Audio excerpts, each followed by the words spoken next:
Hi friends, കഴിഞ്ഞ ദിവസം നമ്മൾ ഒരു എൻ്റെ ഒരു വെയിറ്റ് ലോസിൻ്റെ വീഡിയോ ഇട്ടായിരുന്നു. അപ്പോൾ അതിൻ്റെ അകത്ത് നമ്മൾ കുതിര ഓടിക്കുന്ന ഒരു സീനുണ്ട്. അപ്പോൾ കുറേ പേര് ഒരു കമൻറ്റ് ഇട്ടു, ബാക്കി എക്സർസൈസ് ഒക്കെ ഓക്കെയാണ്, എന്തിനാ ചേട്ടാ അതിൻ്റെ ഇടയ്ക്ക് കുതിര ഓടിക്കുന്നത് കാണിച്ചത്? കുതിര ഓടിയിലെന്ന് പറഞ്ഞിട്ടുണ്ടെങ്കിൽ നമുക്കൊരു ബെസ്റ്റ് ഒരു കാർഡിയോ ആണ്. അതിനു മുമ്പ് ഞാനൊരു കാര്യം പറയാം, അപ്പം നിങ്ങൾക്ക് അതിൻ്റെ കാര്യം മനസ്സിലാവും. നമ്മൾ കുറച്ച് നേരം ഒരിടത്ത് നിൽക്കുക, കുറച്ചു നേരം നിന്ന് കഴിയുമ്പോഴത്തേനും നമ്മൾ മടുക്കും, നമ്മൾ ഇരിക്കുകയല്ലേ. എന്തുകൊണ്ടാണ് അങ്ങനെ ഇരിക്കുന്നത്? നമ്മൾ നിൽക്കുന്ന സമയത്ത് നമ്മളുടെ മസിൽസ് ഒക്കെ സ്റ്റെബിലൈസ് ആണ്. അതായത് നമ്മളെ വീഴിക്കാതിരിക്കാൻ വേണ്ടിയിട്ട് നമുക്കൊരു നേരെ നിൽക്കണം. നമുക്ക് ഒരിടത്തും സപ്പോർട്ട് ഇല്ല, നമ്മൾ ചാടി നിൽക്കണം. അങ്ങനെ നേരെ ഒരു സാധനം നിൽക്കണം എന്ന് പറഞ്ഞാൽ ആ മസിൽ നമുക്ക് ഓട്ടോമാറ്റിക്കായിട്ട് സ്റ്റെബിലൈസ് ചെയ്തുകൊണ്ടിരിക്കണം. ആ മസിൽ പ്രവർത്തിച്ചുകൊണ്ടിരിക്കണം. ആ മസിൽ പ്രവർത്തിച്ചുകൊണ്ടിരിക്കുന്നതുകൊണ്ടാണ് നമ്മൾ വീഴാതെ നിൽക്കുന്നത്. ആൾക്കാരൊക്കെ തല ഇറങ്ങുമ്പോഴേ കണ്ടില്ല, ടപ്പോന്ന് പറഞ്ഞ് താഴോട്ട് വീഴും. എന്നുവെച്ചാൽ ബ്രെയിനിൽ നിന്നുള്ള കണക്ഷൻ മസിലിലോട്ടുള്ള പോയി, അപ്പം നമ്മൾ താഴോട്ട് വീഴും. അങ്ങനെ കുറേ നേരം നമ്മൾ നിന്ന് കഴിയുമ്പോൾ നമ്മുടെ മസിൽ മടുക്കും. ആ മസിൽ മടുക്കുന്നതുകൊണ്ടാണ് നമ്മൾ ഇരിക്കുന്നത്. കുറച്ച് നേരം ഇരുന്ന് കഴിഞ്ഞിട്ടുണ്ടെങ്കിൽ പിന്നെയും മടുക്കും, നമ്മൾ കിടക്കും. അതുകൊണ്ടാണ് രാത്രി നമുക്ക് റെസ്റ്റ് എടുത്ത് കിടന്ന് ഉറങ്ങണമെന്ന് പറയുന്നത്. അപ്പോൾ ഈ കുതിരപ്പുറത്ത് ഇരിക്കുന്നത് നോക്കി, നമുക്ക് പിടിക്കാൻ ഹാൻഡിലുകളോ കാര്യങ്ങളോ ഒന്നുമില്ല, വെറുതെ ഈ വെള്ളിയിലാണ്. അത് നമ്മൾ ഇവനെ ഇട്ട് ഓടിക്കുവാണെങ്കിൽ ഇതേന്ന് നമ്മൾ വീഴാതിരിക്കണം. വീഴാതിരിക്കാൻ ശരീരം കണ്ടോ കിടന്ന് കുലുങ്ങുന്നത്? ഇത് നമ്മൾ തെറിച്ചു പോകുന്ന ഒരു രീതിയാണ്. ഇത് ഞാൻ കിടന്ന് ചാടുന്നതല്ല, തന്നെ കുലുങ്ങുന്നതാണ്. ബസ് നമ്മൾ വീഴാതിരിക്കണം. ആ വീഴാതിരിക്കണല്ല എന്താണ്?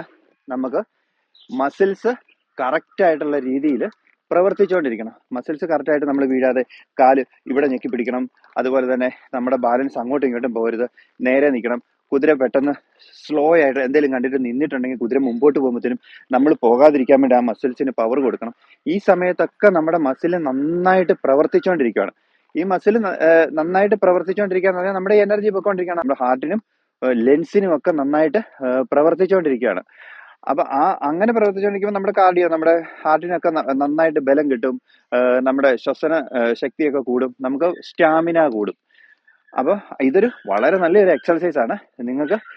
നിങ്ങളൊരു കുതിരപ്പുറത്ത് കയറി പതുക്കെ, നമ്മൾ എവിടെയെങ്കിലും ഒക്കെ ടൂർ പോകുമ്പോൾ പതുക്കെ നമ്മൾ പോകുന്നത് പോലെയല്ല, കുതിര ഇച്ചിരി സ്പീഡിൽ ഓടിച്ചിട്ടുണ്ടെങ്കിൽ നിങ്ങൾക്ക് അതിന്റെ ഒരു ഫീല് മനസ്സിലാവും. നമ്മളൊരു കാര്യം പഠിക്കുന്നത് എങ്ങനെയാണെന്ന് അറിയാമോ? കുതിര ഓടിക്കുന്നത്, സൈക്ലിങ്, സ്വിമ്മിങ്, പിയാനോ വായിക്കാന്, ഇതൊക്കെ എങ്ങനെയാണെന്ന് ചോദിച്ചിട്ടുണ്ടെങ്കിൽ നമ്മൾ ആ ജോലി ചെയ്തുകൊണ്ടിരിക്കുമ്പോൾ മോട്ടോർ ന്യൂറോൺ എന്ന് പറഞ്ഞൊരു സിസ്റ്റമാണ് നമ്മുടെ ബ്രെയിനിൽ നിന്ന് നമ്മുടെ ഓരോ മസിലിലേക്ക് ഒരു കണക്ഷൻ കൊടുക്കും. ചെലന്തി വല കെട്ടുന്നത് പോലെ തന്നെ നമ്മൾ ഓരോ തവണ ചെയ്യും തോറും അത് ഈ ചെലന്തി വല കെട്ടുന്നത് അതിന്റെ ആ എണ്ണം കൂടി വലയായിട്ട് വന്നിട്ട് നമ്മുടെ മസിലിനെ കൃത്യമായിട്ട് പ്രവർത്തിപ്പിക്കുന്ന ഒരു നിങ്ങൾക്ക് ഗൂഗിളിലൊക്കെ മോട്ടോർ ന്യൂറോണിന് സെറ്റ് ചെയ്തിട്ടുണ്ടെങ്കിൽ ഇതിന്റെ ഒരു സിസ്റ്റം കാണാം. അപ്പൊ നമ്മൾ എന്തെങ്കിലും ഒരു കാര്യമൊക്കെ ചെയ്യുമ്പോഴത്തേനും ആദ്യം ഭയങ്കര ബുദ്ധിമുട്ടാകും. അപ്പൊ നമ്മൾ പഠിക്കുന്നില്ലല്ലോ എന്നോർത്ത് നമ്മൾ നിർത്തേണ്ട കാര്യമില്ല.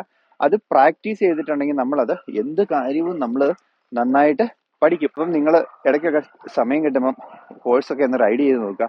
നമുക്ക് അറിയാം ആ ഒരു രീതിയിൽ. കുറച്ചു നേരം നമ്മൾ ഹോഴ്സ് റൈഡ് ചെയ്തിട്ടുണ്ടെങ്കിൽ നമ്മൾ ശരിക്കും കിതച്ച് മടുത്ത് നിൽക്കും. അപ്പൊ അതൊരു നല്ലൊരു എക്സർസൈസ് ആണ്, അല്ലാതെ ഞാൻ അതിന്റെ ഇടയ്ക്ക് വെറുതെ ഒരു രസത്തിന് ഇട്ടതല്ല. Okay, by.